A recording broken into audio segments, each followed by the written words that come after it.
Creo que hay que también que poner en perspectiva un poco cómo ha cambiado el producto que han ofrecido los bancos, ¿no?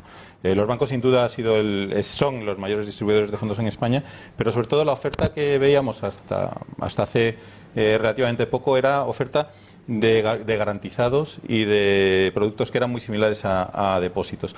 Y yo creo que el motivo principal era porque los bancos también jugaban con sus necesidades de balance, algo que ya ha salido aquí, era si necesitaban balance para prestar más y hacer más hipotecas, pues lo que hacían era, cuando había vencimiento de garantizados, pues traspasarlos a IPFs, y al revés, cuando necesitaban comisiones, lo que hacían era el vencimiento de las IPFs lo traspasaban hacia fondos garantizados e iban macheando, por decirlo de alguna forma, los vencimientos.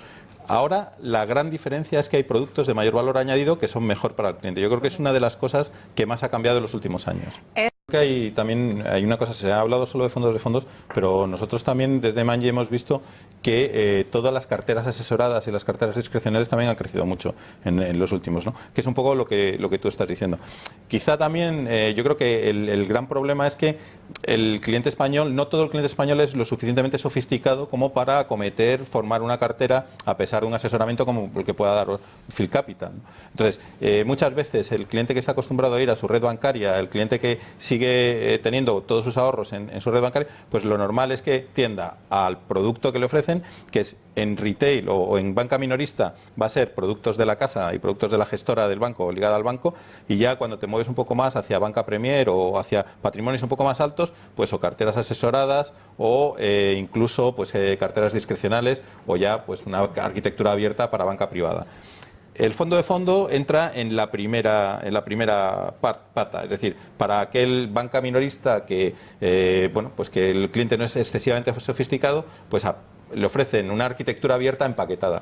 Lo de los costes, lo de los costes yo creo que... Pero también hay una cosa que yo creo que los grandes distribuidores españoles están haciendo, que es anticipar una posible evolución de MiFID II quitando los rebates, que quizás es muy técnico, pero bueno, quizás es una de las formas que tienen para irse preparando. Retrocesiones. Yo creo que está cambiando, y está cambiando bastante rápidamente. La verdad es que últimamente para mí ha sido, no sorprendente, pero sí me ha llamado la atención el que cada vez más banqueros o bancarios, no banqueros sino bancarios, de redes de distribución, cada vez están mucho más cómodos hablando de producto fondos, sea en carteras asesoradas, sea en fondos de fondos, sea en sus fondos de su gestora, o sea una arquitectura abierta.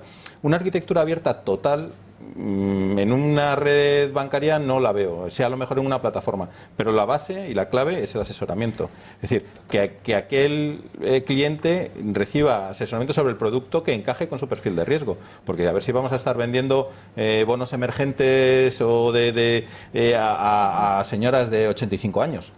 O sea, que eso ha pasado en otro tipo de producto. Entonces, asesoramiento es clave, tener acceso a fondos, pero para mí lo principal es que está cambiando la cultura, que los fondos, que es el mejor vehículo, sin duda alguna, para la inversión a largo plazo, se está volviendo más popular, se está haciendo más popular y se está utilizando más. Y eso es bueno no solamente para el ahorrador, para el inversor, sino bueno también para una industria, o sea, para un país como España, que tiene que ahorrar para las pensiones futuras que van a ser más bajas de las actuales.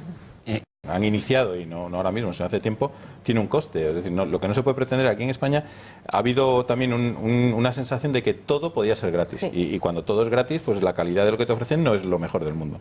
O sea, un buen asesoramiento pues cuesta algo de dinero, sin duda alguna. Entonces, las entidades españolas, ¿cuál es el mayor problema que hemos visto en distribución? Que las entidades españolas solo distribuyen en sus redes. No ha habido venta cruzada. Tú entras en una entidad española A y nunca vas a ver un fondo de ninguna otra entidad española, a no ser que sea un tema muy de nicho. Y sí puedes encontrar de gestoras internacionales. Y además las gestoras españolas nunca han vendido fuera de España. Entonces, es un producto es un negocio que tiene que cambiar si quiere competir con gestoras internacionales que están mucho más distribuidas y que tienen muchos más mercados. Si solo tienes el mercado tú, red de agencia, tu red agencial, pues lo normal es que cuando vaya creciendo el mercado vayas perdiendo cuota de mercado. O sea, cuando vaya creciendo el negocio pierdas cuota de mercado. Quizá no pierdas volumen, pero sí cuota de mercado. Bueno, yo añadir un punto, que es que estamos hablando de los bancos que hay, o las entidades financieras que hay ahora en España, es una parte pequeña de lo que había antes de la crisis. Es decir, antes de la crisis había más de 50 y ahora estamos lidiando con 13, que son 12 y que pueden ir a menos y que probablemente vayan a ir a menos. Entonces, esto también lo que ha ocasionado es que muchas personas que estaban trabajando dentro de los ámbitos de entidades financieras que han desaparecido se han convertido en agentes, que es otro de las tendencias que estoy viendo, por lo menos estamos viendo nosotros en España. Y eso es también asesoramiento, es decir, personas que estaban más acostumbradas, que sí que tienen una cultura financiera y que empiezan a montar sus carteras siendo agentes de las entidades que han sobrevivido, utilizando plataformas, siendo más digitales. Y yo creo que esa es otra tendencia que quizá cubre el hueco de la falta de asesoramiento que había en España tradicional, que antes cuando querías asesorarte de algo tenías que ir a la sucursal, y ahora todos nos hemos dado cuenta que el pobre director de sucursal pues no podía hablar de preferentes, de garantizados y de convertibles de una forma porque tampoco lo conocían, ¿no? Actual a día de hoy. Lo bueno es la oferta. Es decir, en España aquel que quiera comprar un fondo de inversión tiene una oferta impresionante, enorme, que puede seguro que puede encontrar el fondo que más se adecue a su perfil de riesgo. En lo negativo, yo diría que el ahorrador español, y digo ahorrador y no inversor, no acepta pérdidas temporales en casi ningún momento. Es decir, que muchos ahorradores españoles están acostumbrados a nunca ver una pérdida, ni siquiera en un día dentro de su cartera. Hombre, es que duele. Ya, pero si tú quieres ganar dinero a largo plazo, tienes que admitir que en algún momento la cosa puede pasar. Pero hay algunos que queremos rentabilidad sin riesgo. Si nos pasaran, lo de comprar rentabilidades pasadas. Eso es. Eso también hay. Si nos pasaran un extracto mensualmente de cuánto vale nuestra casa, sobre todo en estos meses, más de uno se habría llevado más las manos a la cabeza. No puedes estar haciendo más. No puedes intentar ajustar, acertar cuándo. O sea, voy a comprar abajo del todo, voy a vender arriba del todo. Eso es imposible. Pero lo que tienes que hacer es invertir a largo plazo. Formación. Pero sí.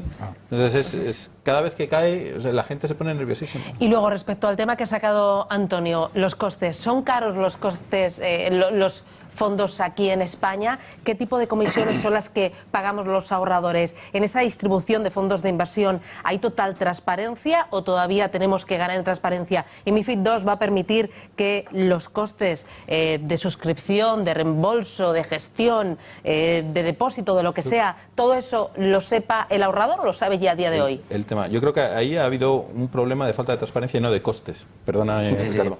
Es decir, dentro de un fondo de inversión hay un coste que es el coste de gestión. El coste de gestión es que tienes que pagar a unos señores que están gestionando el fondo, más o menos complejo, etcétera. Aparte hay un coste de distribución. Si tú quieres tener acceso a unos determinados fondos, tendrás que pagar también ese coste de distribución. Y después son los costes operativos. Yo creo que en general no diría que es una industria excesivamente cara.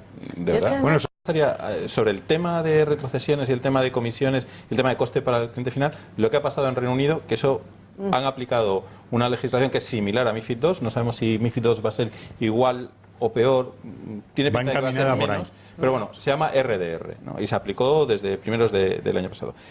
¿Qué ha pasado desde entonces? No hay retrocesiones. El cliente final está pagando más de lo que pagaba antes con retrocesiones.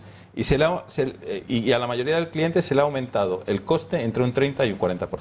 Es decir, que las retrocesiones no eran tan malas. Y cuando se ha ido al regulador a decir, oiga, que mire, que es que el coste ha subido, ha dicho, lo mío no era un tema de costes, era un tema de transparencia. Pero no para el asesoramiento, que el cliente sepa dónde está invirtiendo y a qué horizonte temporal. ¿Y en el mundo ideal lo tendremos?